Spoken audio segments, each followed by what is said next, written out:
understand is that most merchants, small and medium downtowns, they don't have the time, the skills, and the resources to maintain a complex web experience. And so the question is, how can they be helped? What kind of electronic life, commercial life can they have? I think this is still unanswered, and I think it cannot be glibly answered. I think that some serious attention has to be paid for this. And as for downtown events, my observations in recent years are much more, I see much more beneficial benefits in things like bridal shows and hospital fundraisers, where there are implicit networking opportunities, than in things like traditional sidewalk sales and etc. The bottom line is most of our downtowns are filled with small merchants, and most of them need a lot of help to effectively market their shops. And you're downtown.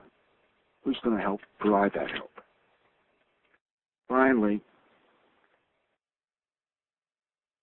one of my recent passions has been to try affordable rents. Right now, rents in many places have gone down, and I think that's good, but it's important that they stay down, because with the increased pressure and the importance of margins for the small and medium retailer, they can't reach levels that the merchants can't afford them anymore. And a good rule of thumb, my research has indicated, is that the rent should be no more than 15% of total sales, annual sales.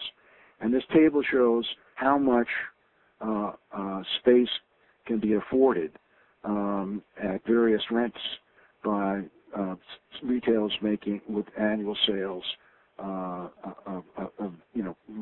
starting at $250,000 a year, going up to $450,000 a year.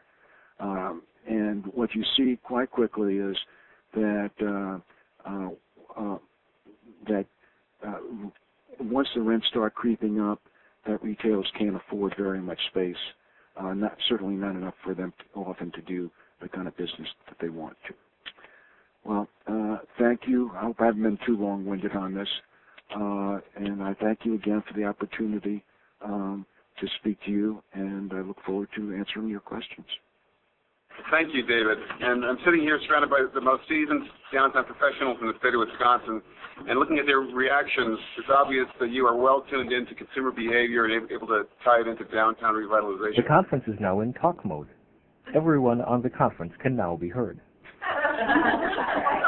And we also all burst into applause when you mentioned the point about now more than ever, get merchants to stop bad-mouthing their districts to shoppers and the media. So you really hit a home run on a number of your points, and we thank you very much, David. Here in Wisconsin, we have a whole bunch of questions in Lake Mills, but Chuck, do you want to add?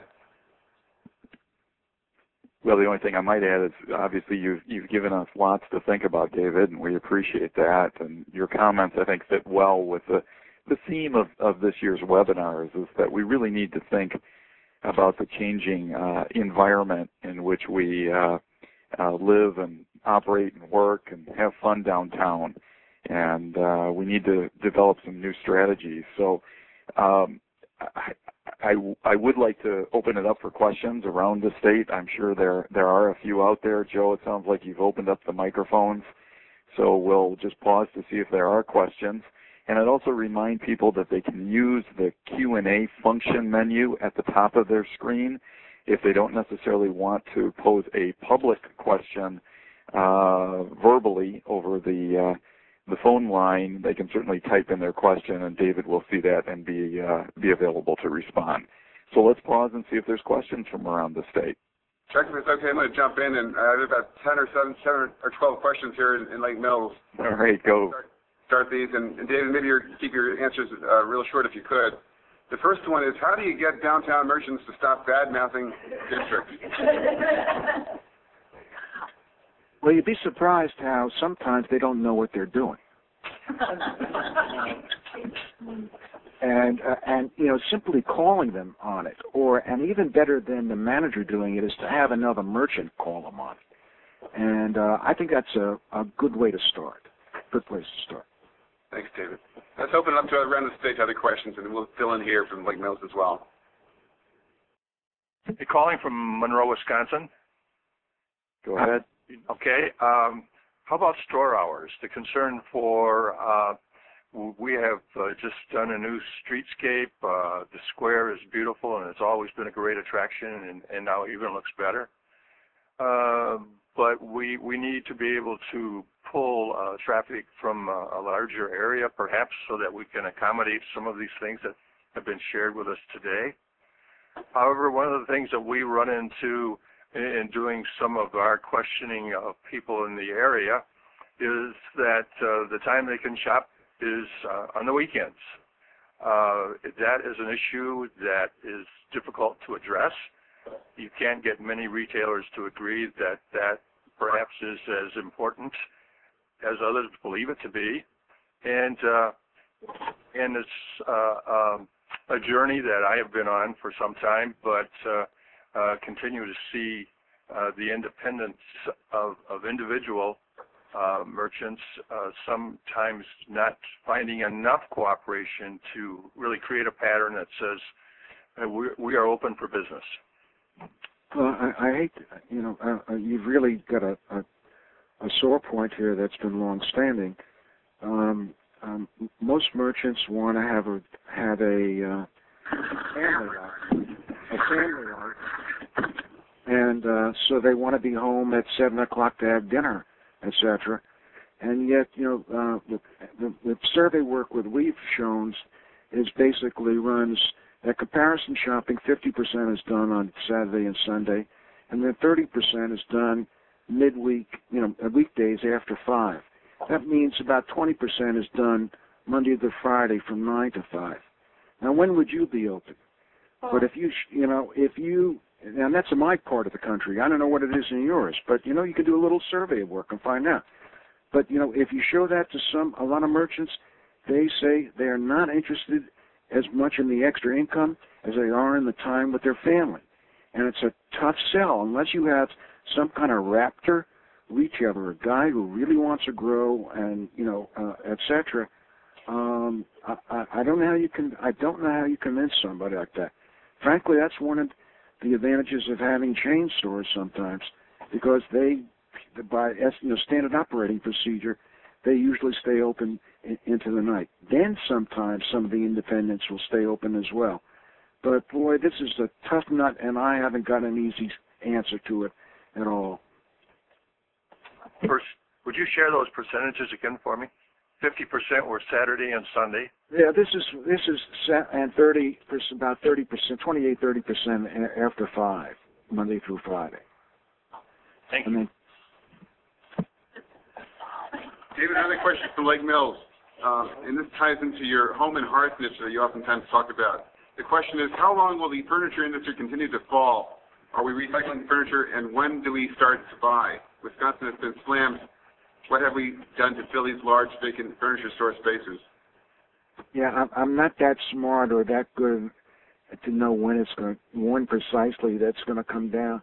But my really strong impression is, and I think the data that I'm seeing from reported by Home Depot and Lowe's and some of the other, is people are starting to come back because of the reasons I gave you before. That you've got, if you're going to stay in your home, you need to maintain it.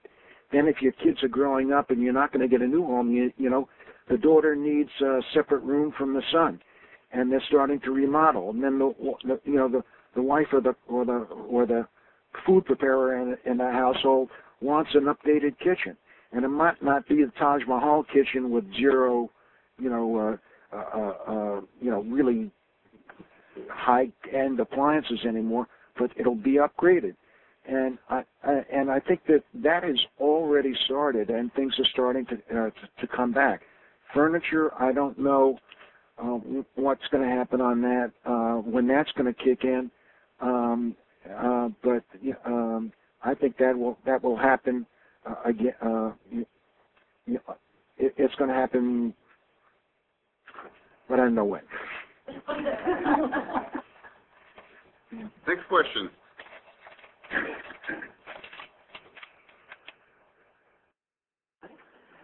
Next question elsewhere in the state.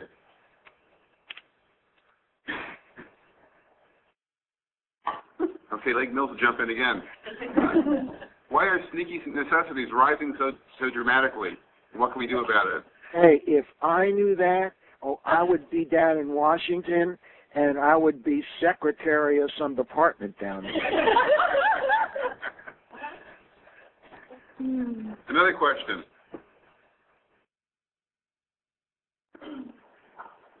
From elsewhere in Wisconsin. Hello. Yeah.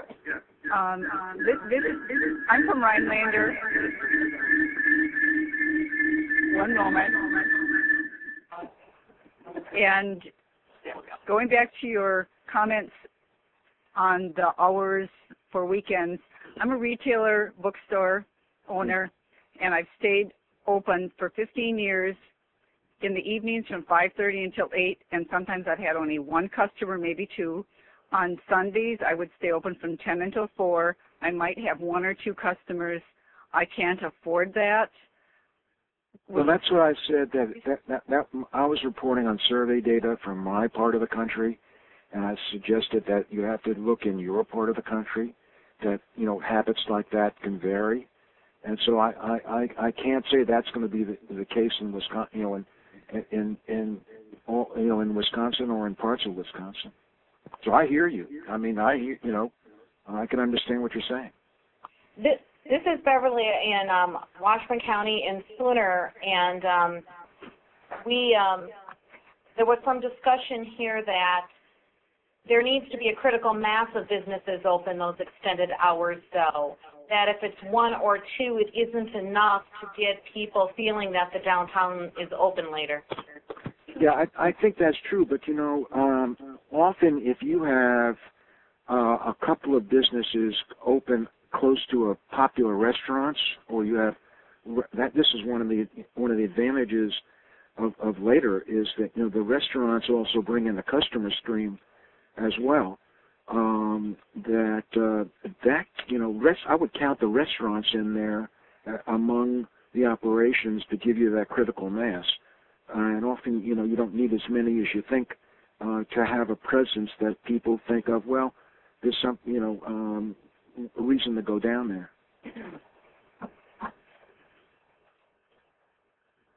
Any more questions?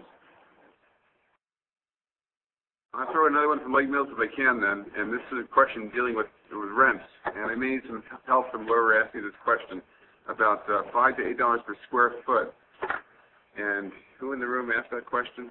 JD asked the question. Well, he's a troublemaker. We have to listen.